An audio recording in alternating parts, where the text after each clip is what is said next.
نحمده ونصلي على رسوله الكريم اما بعد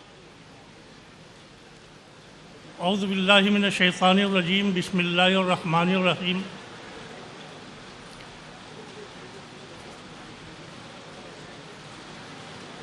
قل هل يستوي الذين يعلمون والذين لا يعلمون انما يتذكر اولو الالباب۔ صدر محترم، سیکریٹری جنرل، منتظمین اور سامعین، خواتین، طلباء اور طالبات، السلام علیکم ورحمۃ اللہ وبرکاتہ۔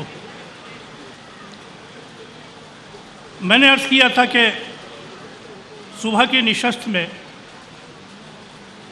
کہ اساتذہ اور والدین سے کچھ گفتگو میں شام کی نشست میں کروں گا۔ مجھے خوشی ہے کہ اس آرگنائزیشن نے نہ صرف تعلیم میں تفوق حاصل کرنے والے، امتیاز حاصل کرنے والے، ڈسٹنکشن پانے والے طلباء اور طالبات کی حوصلہ افزائی کی، بلکہ اسکولوں اور اساتذہ کو بھی حوصلہ افزائی کی۔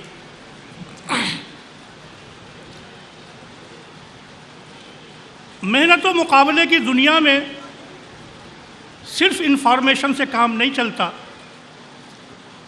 جب تک آپ میں آگے بڑھنے کا جذبہ نہ ہو، جب میں آپ میں اختصاص کا جذبہ نہ ہو، جب آپ میں ایکسیلنس کو حاصل کرنے کا جذبہ نہ ہو، اس وقت تک آپ کی یہ محنت رنگ نہیں لاتی۔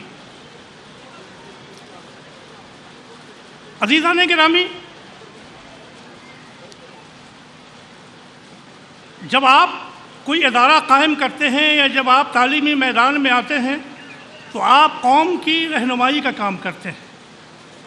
قوم کی تعمیر و ترقی درسگاہوں سے وابستہ ہوتی ہے، کلاس روم سے وابستہ ہوتی ہے،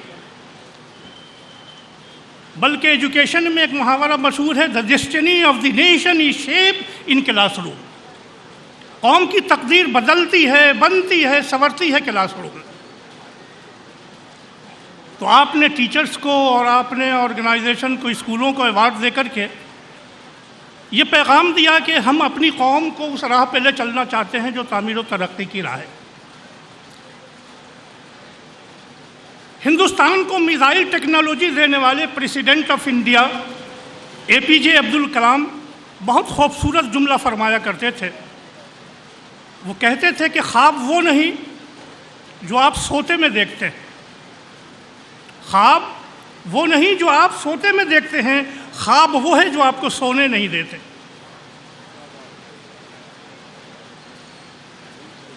تو قوم کی ترقی کا خواب اگر آپ کی محنتوں سے جڑ جائے، آپ کی جد و جہد سے جڑ جائے، آپ کی حوصلہ افزائی سے جڑ جائے تو یہ منزل آسان ہو جاتی۔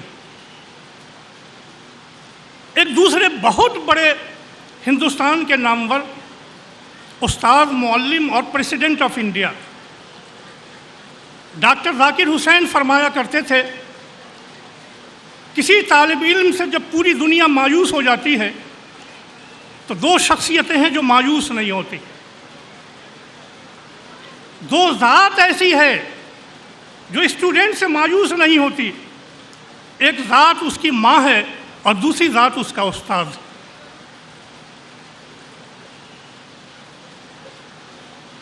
انسان کو بنانے میں جو دو دخل ہے، بنیادی حیثیت ہے، یا تو ماں باپ کی ہے یا استاد کی ہے۔ ایک استاد پوری قوم کی تقدیر کو چینج کر سکتا ہے،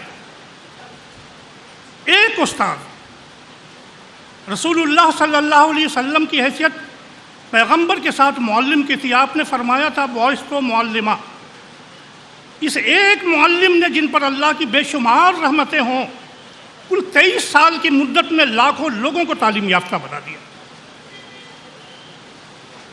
ایک چینج لا سکتا ہے معلم۔ اور یہاں اگر مائیں بیٹھی ہوں تو میں ان سے عرض کرتا ہوں کہ ماں کا کردار کیا ہوتا ہے۔ رسول اللہ صلی اللہ علیہ وسلم نے فرمایا کہ جس شخص کے پاس 3 بیٹیاں ہوں، انہوں نے ان کو اچھی تعلیم دی، تربیت کی، تو اس کے لیے جنت واجب اور جہنم حرام ہے۔ صحابہ نے پوچھا کہ دو، آپ نے فرمایا دو کے لیے بھی یہی حکم ہے۔ تعلیم حاصل کرنا مرد عورت پر سب پر فرض ہے، لیکن رسول پاک نے فرمایا کہ جس نے 3 بیٹیوں کی تعلیم و تربیت کی اس کے لیے جنت واجب جہنم حرام۔ حکمت کیا ہے؟ ماہرین تعلیم بتاتے ہیں کہ ایک بچے کی تعلیم تو ایک بچے کی تعلیم میں ایک آدمی کی تعلیم ہے، لیکن ایک لڑکی کی تعلیم ایک پورے خاندان کی تعلیم ہے۔ اس کو اگر اردو کے خوبصورت جملے میں کہنا چاہیں تو ہم یوں کہیں گے کہ مرد کی تعلیم فرد کی تعلیم، عورت کی تعلیم ملت کی تعلیم ہے۔ ہم نے دیکھا کہ آپ نے جن لوگوں کو ایوارڈ دیے ان میں تعلیمات کا، بچیوں کا، لڑکیوں کا پرفارمنس ایکسیلنٹ تھا، بہت اچھا تھا۔ اور یہی نہیں، بھٹکل میں جہاں انڈیا میں جاتا ہوں تعلیم گاہوں میں، اپنی یونیورسٹی میں دیکھتا ہوں کہ لڑکیوں کا پرفارمنس اچھا ہوتا ہے۔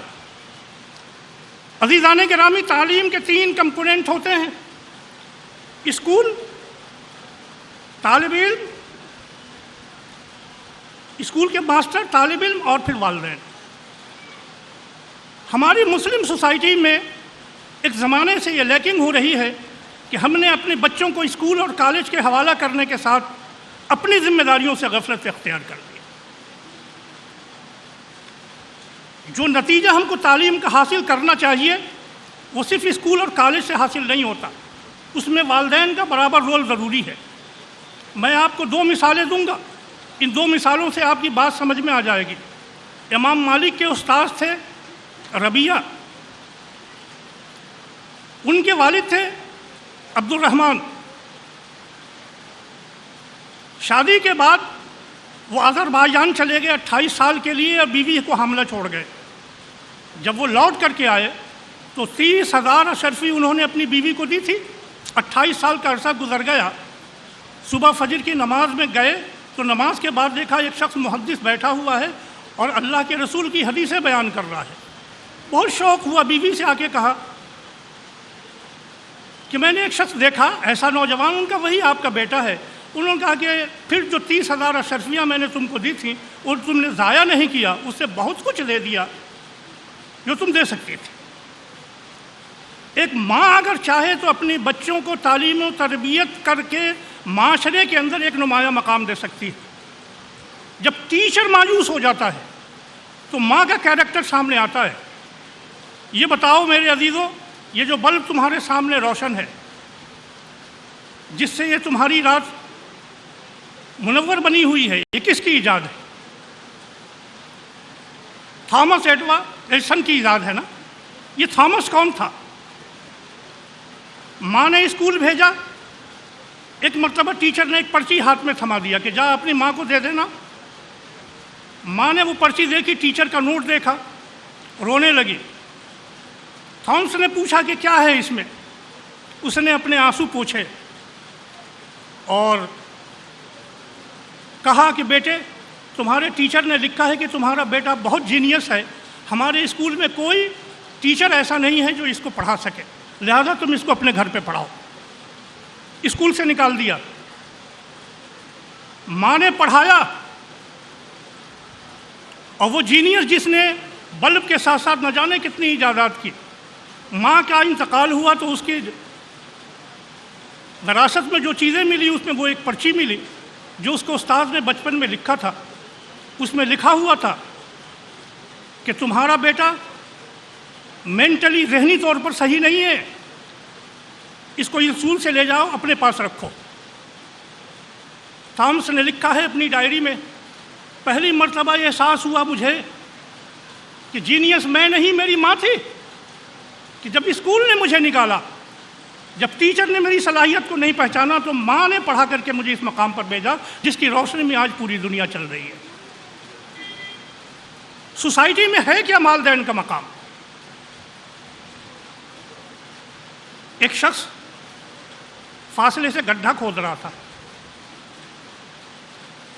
دوسرا آدمی آتا تو اس گڈھے کو بھر دیتا تھا۔ ایک آدمی کو تجسس ہو کہ یہ کیا بیوقوفی کا کام ہے کہ ایک آدمی گڈھا کھود رہا ہے، دوسرا آدمی آ کر کے اس کو بھر رہا ہے۔ گیا پوچھا کہ بھائی صاحب آپ کیا کر رہے ہیں؟ آپ گڈھا کھود رہے ہیں، دوسرا گڈھا بھر دے رہا ہے، کیوں یہ بے قاعدہ عمل کرتے ہیں؟ تو اس نے کہا کہ دراصل ہم لوگ باغ لگانے کے لیے مامور تھے، پودا لگانے کی ذمہ داری ایک شخص کی تھی، ہمارا کام گڈھا کھودنے کا تھا، اس کا کام گڈھا بھرنے کا تھا، تیسرا آدمی اس کا کام پودا لگانے کا تھا، وہ ڈیوٹی پہ نہیں آیا۔ اسکول کام کر رہا ہے، بچے کام کر رہے ہیں، اور ماں باپ اگر غافل ہوں تعلیمی نظام نہیں چل سکتا۔ صرف اسکول کی سطح تک نہیں، کالج کی سطح تک، یونیورسٹی کی سطح تک آپ کو اپنے بچوں کی نگرانی کرنی پڑتی۔ جو ماں باپ اپنے بچوں کی نگرانی سے غافل ہوتے ہیں وہ صحیح نتیجہ نہیں حاصل کر سکتے۔ میں تم کو رہنمائے قوم، رحمت دو عالم، نبی آخر الزماں صلی اللہ علیہ وسلم کا ایک پیغام سناتا ہوں۔ آپ نے فرمایا، ترمذی شریف کی روایت ہے، ما نحل والد ولدا نحلا من نحلۃ افضل من ادب حسن۔